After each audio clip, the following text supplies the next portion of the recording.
Hello guys, ఈరోజు మనం కోడిగుడ్ల పులుసు పెట్టుకుంటున్నాం. కోడిగుడ్లని తీసుకొని ఉడకబెట్టుకుంటున్నామండి. వాటర్లో వేసాము, కొంచెం ఉప్పు వేసాము, వేసి ఇలాగ ఉడకబెట్టుకుంటున్నాము. ఉల్లిపాయలు కట్ చేసుకుంటున్నామండి. రెండు ఉల్లిపాయలు తీసుకున్నాము.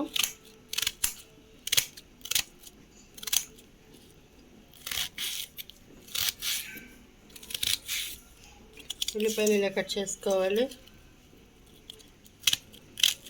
ఎవరి ఇష్టం వాళ్ళది. పెద్ద సైజు చేసుకునేవాళ్ళు పెద్ద సైజు చేసుకోవాలి, చిన్న సైజు చేసుకునేవాళ్ళు చిన్న సైజుగా కట్ చేసుకోవచ్చు.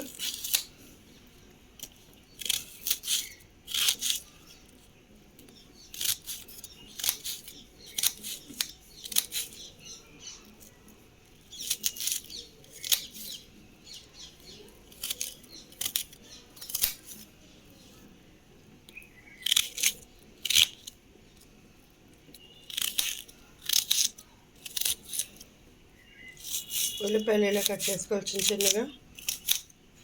అండ్ పచ్చిమిర్చి 2 తీసుకున్నాము.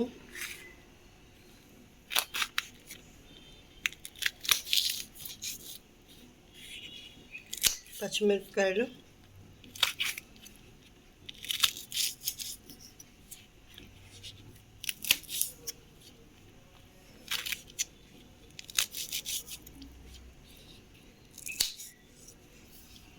ఓకే. ఇక్కడ వచ్చేసి కోడిగుడ్లు ఇలా ఉడుకుతున్నాయి. 50 గ్రాములు చింతపండు తీసుకున్నామండి. చింతపండు వాటర్లో నానబెట్టుకున్నాము. మరి వాటర్ ఎక్కువ వేయకూడదు, అలాగని తక్కువ వేయకూడదు, మునిగేటట్లు వేసుకోవాలి.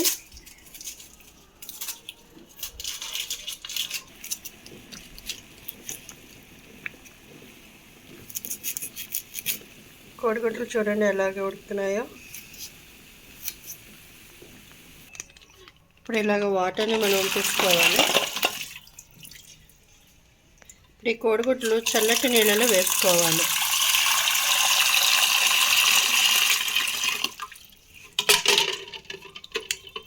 వేడిగా ఉంటాయి కదా గుడ్లు, అందుకే చల్లటి నీళ్ళలో వేసుకున్నాము అంటే కొంచెం చల్లబడతాయి. ఈజీగా మనం పెంకు తీసేయచ్చు. కోడిగుడ్ల పెంకు మనకి ఈజీగా వచ్చేస్తుందండి పెంకు.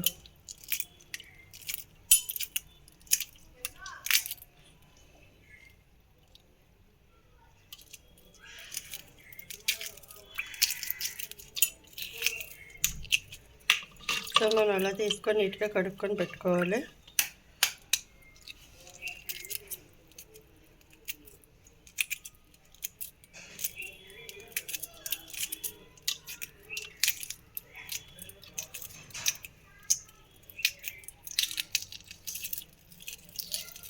ఈజీగా వచ్చేస్తుంది పెంకు. నీట్గా తీసుకొని కడుక్కొని మళ్ళీ ఒకసారి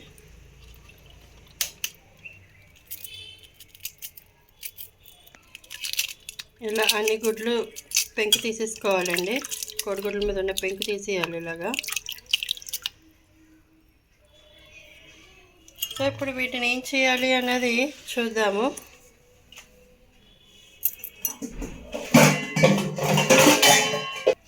నెక్స్ట్ వచ్చేసి స్టవ్ వెలిగించుకుంటున్నాం, కడాయి పెట్టుకుంటున్నాం. ఈ కడాయి కొంచెం వాటర్ ఉంది, అది ఆవిరైపోయిన తర్వాత ఆయిల్ వేసేసుకుంటాం. ఇప్పుడు ఆయిల్ వేసుకుంటున్నామండి. ఆయిల్ వేడవ్వాలి. ఆయిల్ వచ్చేసి 2 స్పూన్స్ తీసుకుంటున్నాము, ఎక్కువ తీసుకోవట్లేదు. ఎందుకంటే మరీ డీప్ ఫ్రై కూడా కాదు పులుసు కాబట్టి ఎక్కువ అవసరం లేదు ఆయిల్. ఈ లోపల మనం చింతపండు రసం తీసుకొని పక్కన పెట్టుకోవాలి. సో ఇలా కలుపుకుంటే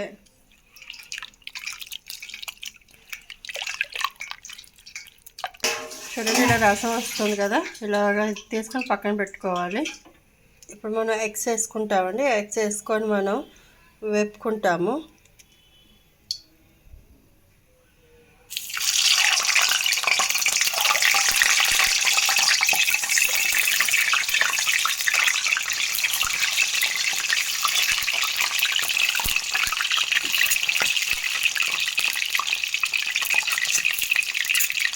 సో జాగ్రత్తగా చూసుకొని ఎగ్స్ వేసుకోండి.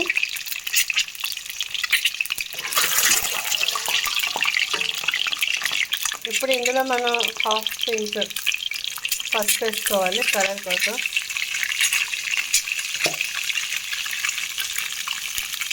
సో జాగ్రత్తగా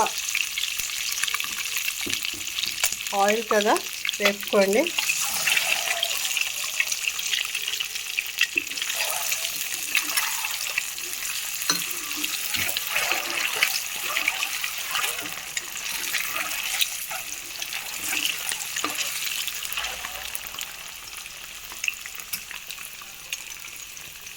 కోడిగుడ్లు మరీ డీప్ ఫ్రై అవ్వకూడదు. సో ఇలా ఫ్రై అయిన తర్వాత మనం వీటిని ఏం చేయాలి అనేది చూద్దాము. ఓకే, కోడిగుడ్లు ఇలా వేపుకున్నాం కదా. ఇప్పుడు వీటిని మనం ఒక ప్లేట్లోకి తీయాలండి. సో ప్లేట్లో తీసుకొని పక్కన పెట్టుకుందాము.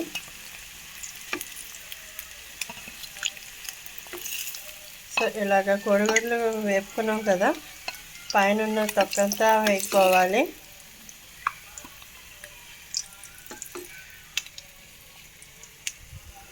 సో ఇప్పుడు వీటిని మనం తీసి పక్కన పెట్టుకుందాము.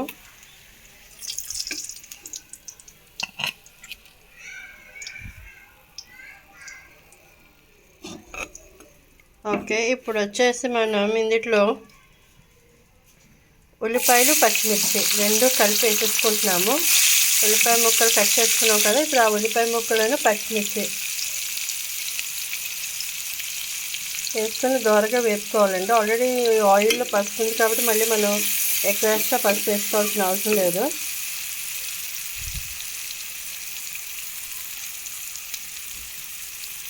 ఇలా దోరగా వేపుకోవాలండి. కొంచెం రంగు మారుతుంది ఇప్పుడిప్పుడే. మీడియంలో పెట్టుకోవాలి పొయ్యి ఎప్పుడును. చూడండి, పచ్చిగా కొంచెం ఉంది. ఇది వచ్చేసి కలర్ మారింది కొంచెం. ఇప్పుడు వచ్చేసి మనం ఉప్పు వేసుకుంటామండి. ఉప్పు అనేది మగ్గడానికి మనం వేసుకుంటాం స్టార్టింగ్లో. This is the secret of curries.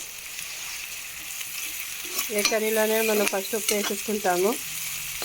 మగ్గనివ్వాలి ఇప్పుడు వీటిని.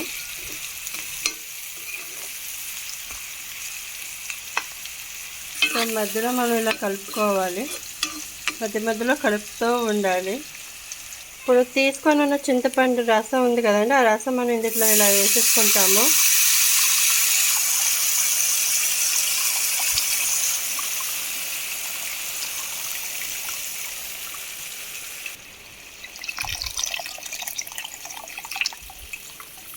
చింతపండు పులుపు ఎక్కువ ఉంటుంది, సో అందుకని మేము తక్కువ చింతపండు తీసుకున్నాము. పులుపు ఎక్కువ కావాలి అనుకున్న వాళ్ళు కొంచెం ఎక్కువ తీసుకోవచ్చు. ఇప్పుడు వచ్చేసి మనం కారం వేసుకుంటున్నాం. ఓకే, ఇప్పుడు ఈ కారాన్ని మనం ఇలా వేసుకున్నాం కదా, 2 స్పూన్స్ కారం వేసుకున్నామండి. ఈ కారం మనం ఇలా కలుపుకోవాలి. ఇప్పుడు ఇది మనం ఉడకనివ్వాలి, కొంచెం మరగాలి. మరిగిన తర్వాత అప్పుడు ఎగ్స్ వేసుకుంటాము. ఫస్ట్ వచ్చేసి ఉల్లిపాయలకి పులుపు పట్టాలి, సో మరగనిద్దాము.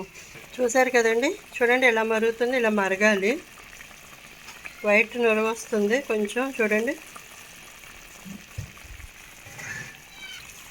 ఇందులో బెల్లం ముక్క వేసుకుంటే చాలా బాగుంటుందండి, కానీ మేము బెల్లం వేయట్లేదు, మాకు పులుపు కావాలి. సో పులుసుగానే అని చెప్పి బెల్లం వేయట్లేదు. సో ఇది బాగా మరగనివ్వాలి. మధ్య మధ్యలో ఒకసారి చూసుకోండి. ఉప్పు కారం చూసుకోవాలి. సాల్ట్ వచ్చేసి కొంచెం పడుతుంది.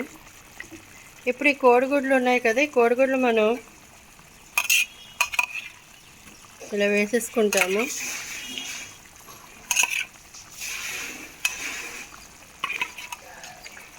ఓకే, కోడిగుడ్లు ఇలా వేసుకోవాలి. ఒకసారి మధ్యలో ఇలా కలుపుకోవాలండి. ఇలా కలుపుకున్న తర్వాత దాని మీద మనం మూత పెట్టుకోవాలి, ఎందుకంటే ఆవిరి మీద మగ్గనివ్వాలి కాబట్టి మనం ఇలా మూత పెట్టుకొని ఒక 10 నిమిషాలు వెయిట్ చేయాలి. పువ్వులు చూసారు ఎలా ఉన్నాయో, మా చెట్టు నిండా పువ్వులేనండి. మధ్యలో ఒకసారి మూత తీసుకొని చూసుకోవాలండి. కోడిగుడ్ల పులుసు రెడీ. చూడండి ఎలాగ మరిగిపోయిందో. ఇలా ఆయిల్ పైకి తేలాలండి పులుసుకి. ఆయిల్ పైకి తేలితేనే మనకి పులుసు రెడీ అయినట్టుగా.